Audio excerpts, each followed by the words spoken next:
costumbres o de hábitos anteriores, cosa que ustedes no, porque ustedes lo están aprendiendo desde sus inicios. Entonces, esa es una ventaja que si la utilizan a favor para el ejercicio del derecho va a ser excelente. Aquí el aspecto está en cómo utilicemos esas nuevas tecnologías o esa inteligencia artificial para el ejercicio del derecho y también para el aprendizaje como tal, ¿verdad? Yo creería que como academia, de pronto muchas de las universidades todavía no estamos a la vanguardia o no tenemos implementados los recursos suficientes para poder implementar el recurso de las inteligencias artificiales en el desarrollo de la academia o de las clases como tal.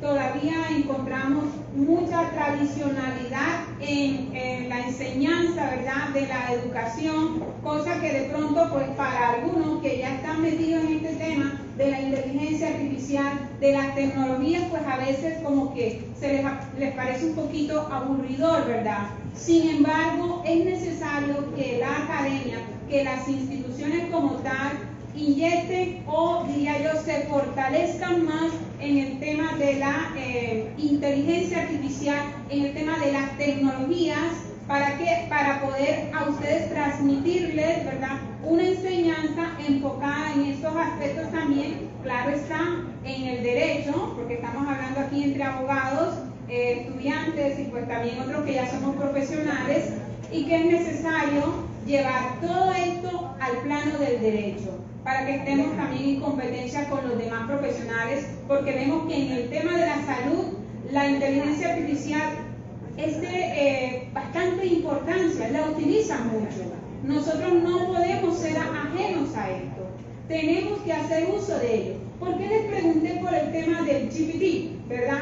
Porque sé que mis estudiantes también dicen, yo lo tengo, ¿verdad? Entonces, yo sé que como docente hoy no puedo ser ajena a esa realidad. Algunos me dicen, me permite hacer 3 preguntas gratis por día, ¿verdad? Bueno, yo no sé, yo no lo he descargado realmente, a veces tengo como que la tentación de descargarlo para hacerle la pregunta si él es el autor del contenido que me están suministrando a mí de pronto en alguna pregunta.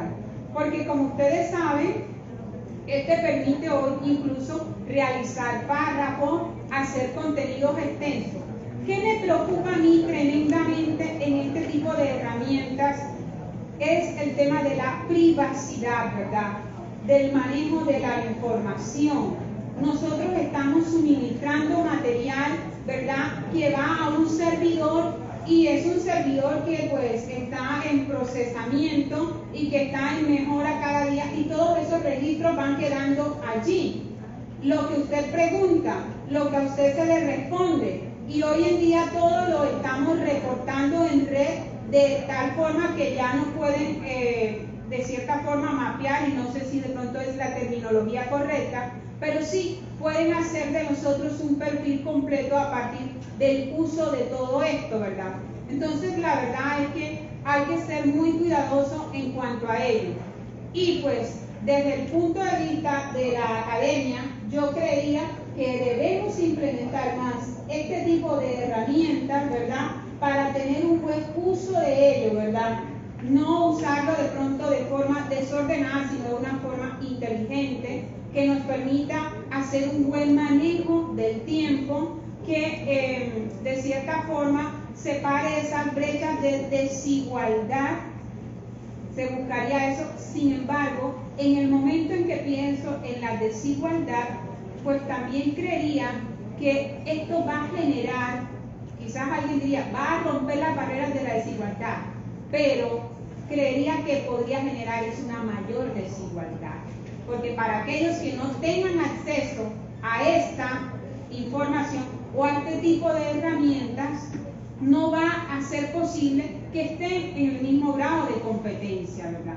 Entonces, todo eso serían aspectos que habría que revisarlos, que hay que analizarlos. Realmente, como lo dijo el director de pronto del conversatorio al comienzo, esta fue una realidad que estaba proyectada a ejecutarse en 10, en 15 o incluso algunos pensaban que hasta 20 años. La pandemia aceleró todo eso y nos lo trajo así, ¡plop! Ya, ¿verdad? Y de forma acelerada nos tocó empezar a adaptarnos en todo esto. A nosotros que quizás veníamos un poquito lentos y pues para aquellos que ya venían, excelente. Entonces, hoy en día, en cuanto a temas normativos, todavía no hay reglas claras y de igual forma las entidades en el sector educativo también se están adaptando a ello precisamente para hacer un buen uso y que sea de mucho beneficio para el ejercicio tanto de la academia y tanto para el ejercicio de nosotros como profesionales del derecho. Muchas gracias.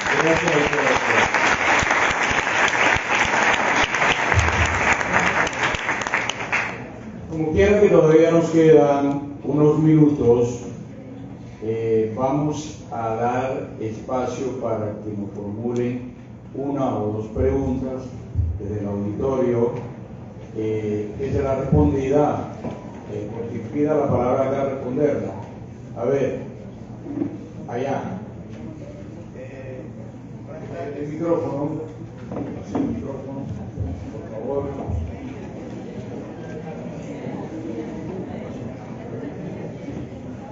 Buenas tardes a todos presentes en el auditorio y a los panelistas. Les tengo, bueno, primero que todo una apreciación y un comentario referente al tema principal, que es las inteligencias artificiales. O sea, yo pienso que nosotros como estudiantes pues tenemos un mayor conocimiento y tenemos como que más facilidad de entender estas nuevas tecnologías y cómo se van implementando en la sociedad.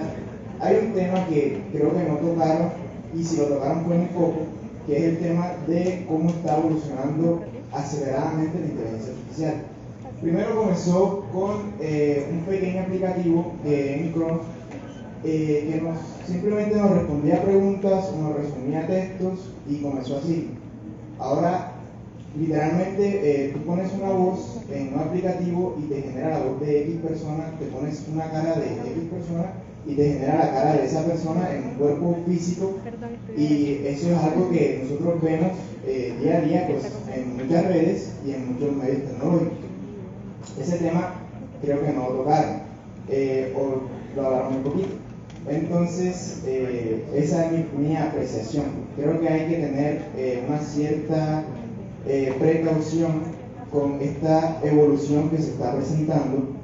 ¿Por qué? Porque me parece que ahora mismo ChatGPT, el OpenAI que está en Chrome, que es el más utilizado, el GP4, uno le hace preguntas, pero tiene ciertas restricciones, nos restringe de hacer ciertas cosas, y uno no le puede hacer preguntas morales o preguntas de costumbre como lo vemos en nuestra sociedad.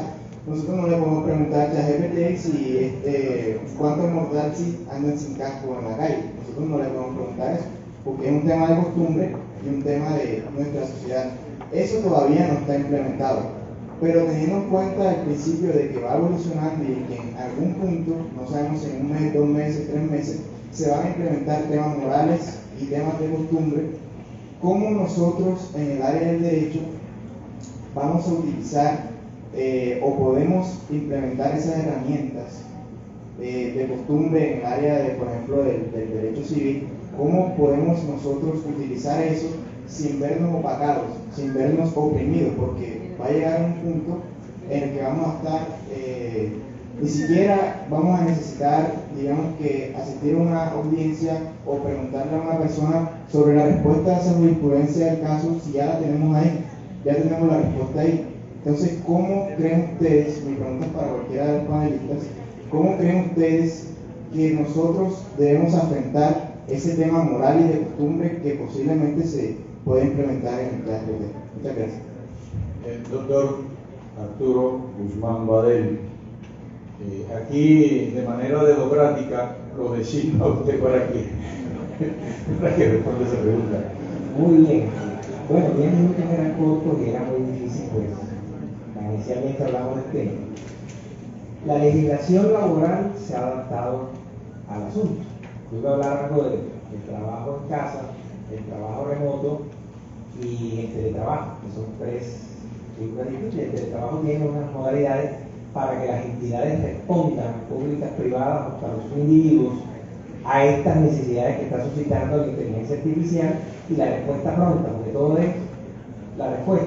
Y lo vemos en lo recreativo. Yo creo que hice alusión a la final del Mundial de Qatar 2022, que se decía que iba a ser Argentina-Portugal. Yo creo que era más por el deseo de la gente, va a gustar la cosa costumbrista, que querían que se enfrentaran Messi y Cristiano, pero vimos que la realidad no fue así.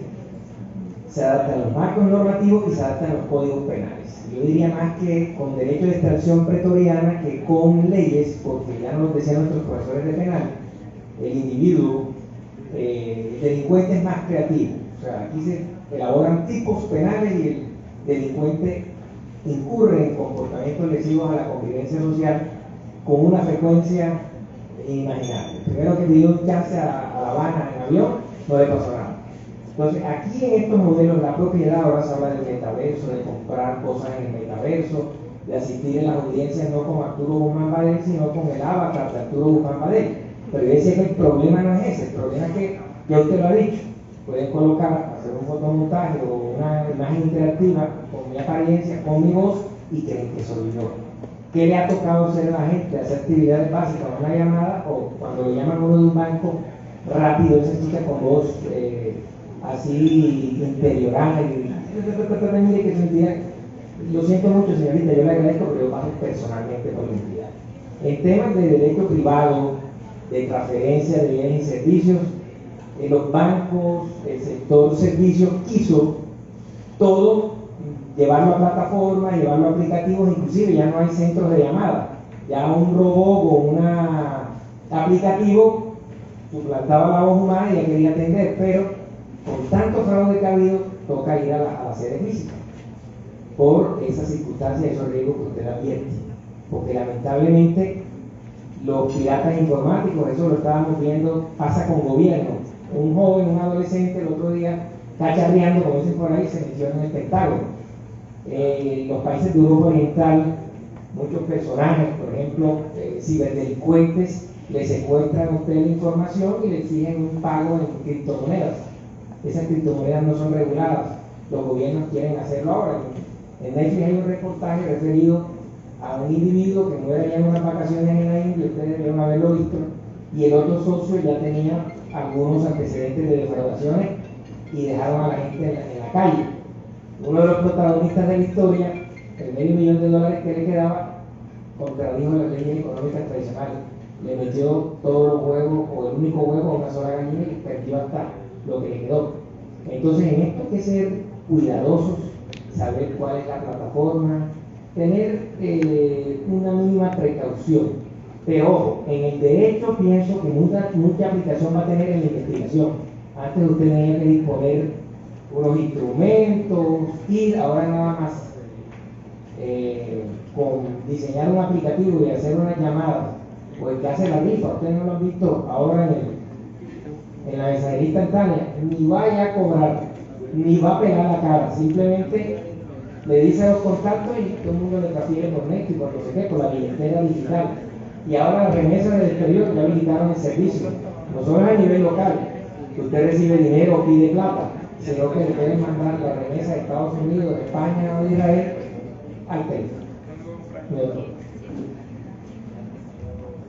Bueno, si alguien más quiere hacer preguntas, por favor, ser puntuales en la pregunta y no tan con un contexto tan largo, porque por temas de tiempo tenemos que cerrar el evento a las 12 AM.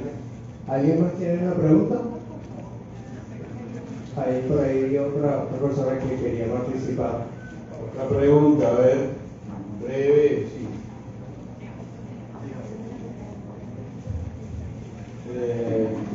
Buenos días. Bueno, mi pregunta es, bueno, es bien sabido que esta información que manejan la CIA son sacadas de conocimiento humano y la mayoría de este conocimiento está albergado en Internet. Y no siempre este conocimiento esta información es correcta o precisa. ¿Qué opinan ustedes la precisión de ChatGPT y si es viable o no usarlo en casos de derecho. Doctora, ¿quién responde? Doctora, adelante. Bueno, yo desde mi punto de vista personal considero que si bien es cierto ellos pueden realizar apreciaciones cuantitativas y cualitativamente, ¿verdad? Yo lo miraría más que las respuestas y a la hora de pronto de hacer una estructuración, quizás allá el compañero de ustedes que estaba mirando hacia al aspecto de verse desplazado por la tecnología, ¿verdad? Es eso lo que trataba de decir, verse desplazado de la tecnología a futuro, ¿verdad? Por este tipo de inteligencia, en el sentido de que existan abogados ya de carácter virtual, por así decirlo, y que ya no sea necesario el abogado como tal. Yo considero que estas IAs, la mayoría de información la miran desde el punto de vista cuantitativo, ¿verdad? Y no cualitativo, ¿verdad? Siempre va a existir como esa parte emocional y si hablamos de pronto de demandas, los hechos siempre son variados y si bien es cierto las normas son las mismas, a la hora de hacer la adecuación, quizás el operador judicial, esos hechos a veces hacen que la apreciación no sea al 100% igual y que el resuelve siempre tenga que ser el mismo aun cuando las normas sean las mismas. Es decir, la parte emocional que no la tienen las IAs, ¿verdad? Se necesita y de cierta forma lo que exige de nosotros es que estemos más preparados, eso nos exige una mayor preparación, ¿verdad? Porque esa parte emocional se necesita complementándola con la formación como profesional. Y de pronto me vaya a alargar, voy a hacer este puntito. Yo hace casi 20 años atrás vi una película que salió y que se llama Yo Robot, de pronto ustedes la habrán visto, ¿verdad? Me impactó algo porque al comienzo vemos que el protagonista tiene una inadversión hacia los robots, luego nos deja ver a la mitad por qué, y resulta que en un momento, en un accidente, dos autos caen al río, ¿verdad? O al agua, y en uno va un padre con su pequeñita y va el policía que es protagonista de la historia. Resulta que llega un robot a salvarlo. El padre de la niña muere instantáneamente. Cuando llega el robot a salvarlo, el policía le dice, ves y salva a la niña. Sin embargo, el robot lo salva a él y la niña muere. Luego le pregunta, ¿por qué lo hiciste? Dice, tú tenías 45% de probabilidades de vida y ella tenía un 11% de probabilidades de vida, ¿verdad? A partir de eso te seleccioné. Un policía que hubiese hecho. Esa es la inteligencia artificial. Muchas gracias.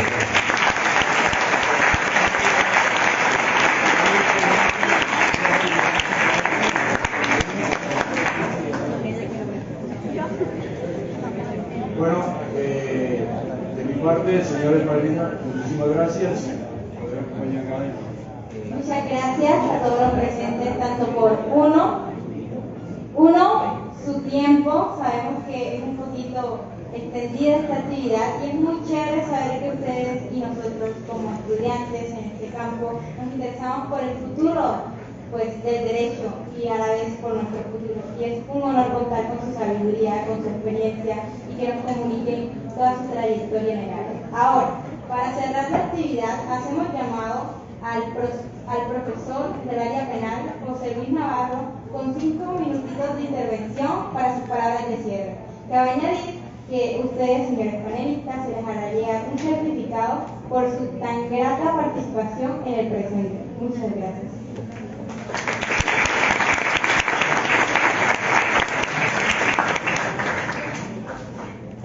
Bueno, primero que todo, creo que es muy preciso en este momento agradecerles a todos ustedes su asistencia a este evento.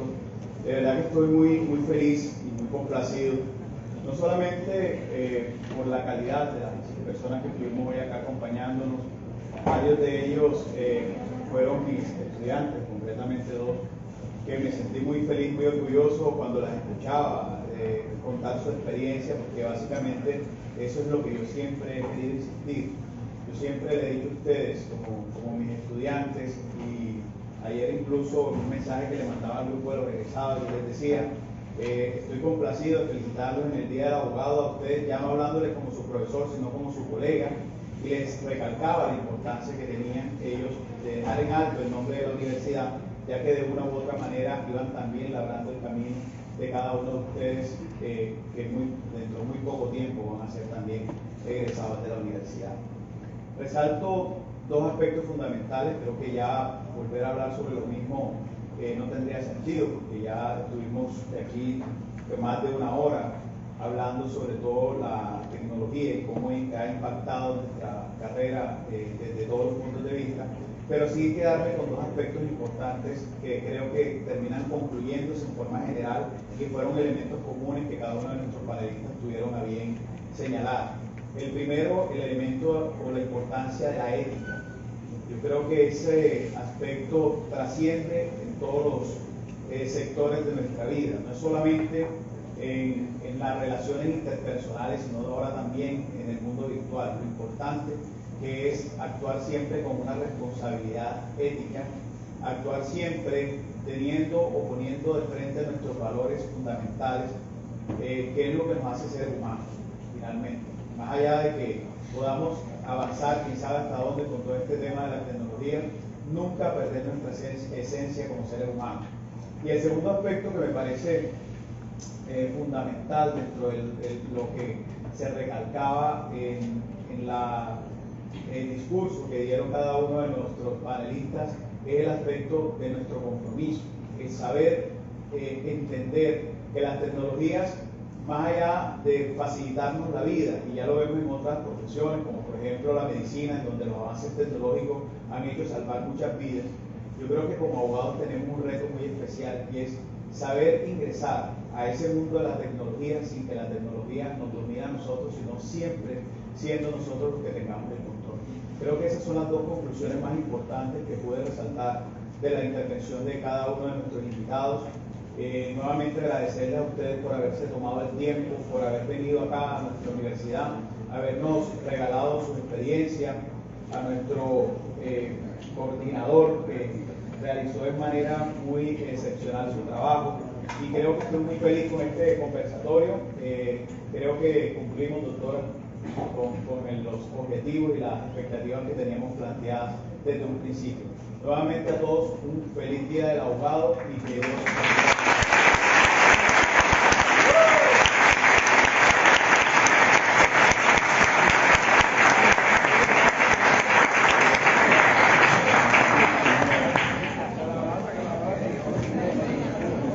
son liberados del auditorio.